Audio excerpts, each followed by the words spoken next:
Hang for your shoulder joints. Here's a little bit about shoulder anatomy so you know what you're actually doing when you are doing the hanging exercise for your shoulder joints. Here's the shoulder from the front. This is the right side, so here is your neck, your upper traps, your shoulder, and your arm. The collarbone is called the clavicle. The shoulder blade is called the scapula, and it has two main bony prominences, one in the front underneath the collarbone or clavicle called the coracoid process, and then one on the side, or what people call the tip of the shoulder, called the acromion. There's a roof to that, and the roof is made of a ligament, and it's just called the coracoacromial ligament.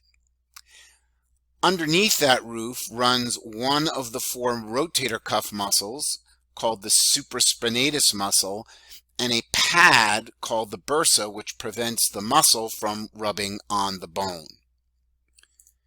Here we have another close-up of the clavicle, of the acromion, and of that coracoacromial ligament. Another picture, the red circle. Here we have the supraspinatus muscle attaching on to the head of the humerus here. And here's a cool looking MRI view of the same thing, the supraspinatus muscle going through that gap. So what happens as we raise our arm in order to hang? If we look at number one, we need to keep this space. This is the key space we need to keep as the arm is raised from down close to the side, up to close to parallel to the floor, up overhead, and the white arrows are showing you that gap that needs to be there, straight overhead, and there's the gap.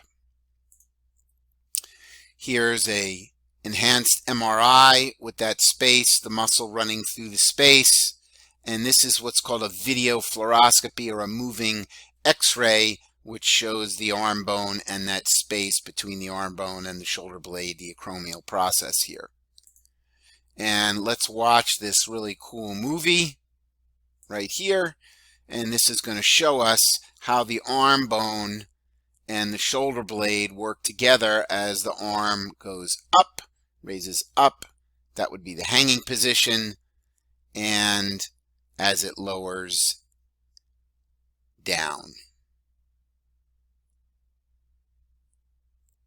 So now let's do some hanging.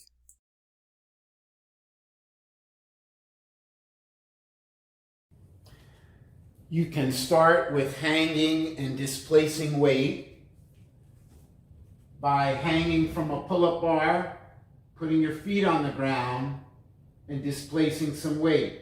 And as your shoulder starts to feel better, you can slowly remove one foot and then the other foot, and then just hang and relax through the shoulders. Try to think of a lengthening feeling through the shoulder joint. Keep your grip on bar, but let your shoulder just gently lengthen. This will take time. It is not something that happens quickly. Start with small increments. You may only be able to hang for literally a second or two. And then over time, several times a day, day after day, you will gradually get the length, and it will remodel the shoulder joint, that space, as we just showed in the PowerPoint presentation.